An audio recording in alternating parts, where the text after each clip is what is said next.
Apple, bakit hindi mo sinabi sa akin na hindi ka pala marunong magbasa? Akala ko pa pumapasok kayo sa school. Bakit hindi marunong magbasa si Apple? Eh, tumigil na po kasi kami sa pag-aaral eh. Bakit ngayon nyo lang sinabi sa akin? All this time, I thought kaya wala kayo sa school kasi summer break lang. Kailan pa yung huling beses kayo nakapasok sa school? Matagal na rin po. Wala po kasing pambayad ng matrikula.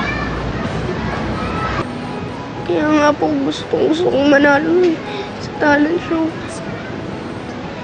Parang meron na po kami pang-aral ng mga kapatid ko.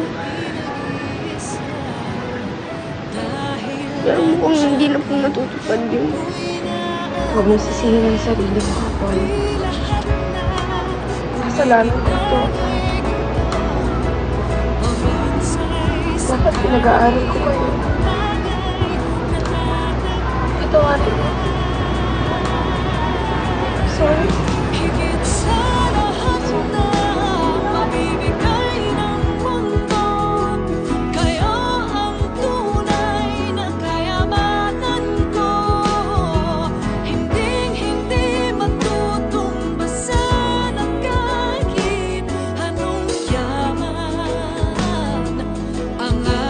Mga batang humog doon, baka manggulo. Alam nyo na. Sige pare, kaming bahala. Thank you. Nice. Kayo na bahala, ha? Sige, ingat, ha? Andun, bandar. Oh, andun sa likod. Yun.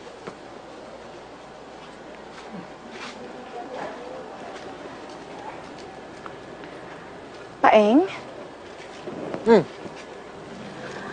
Oh. Bakit hindi pumapasok sa school yung mga anak natin? Ha? Education is so important, don't you know that? Eh, paano na lang pag lumaki sila? Gusto ko naman na maganda yung kinabukasan nila, di ba? Oo, alam ko naman yun, eh.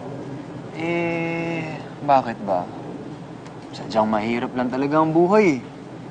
Tapos yung sweldo ko naman, hindi naman kaya mapag-aral ang mga bata.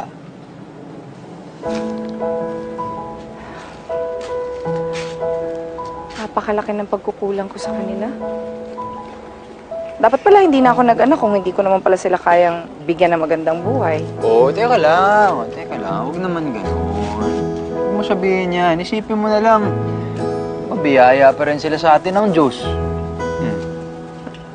Diba? Tama ka. Ano ba yung mga pinag-iisip ko? Dapat mas magpakatatag ako para sa mga anak natin.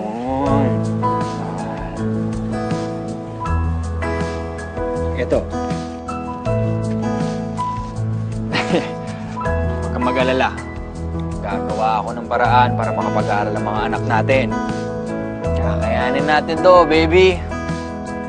Oo. Ako pa. Diba?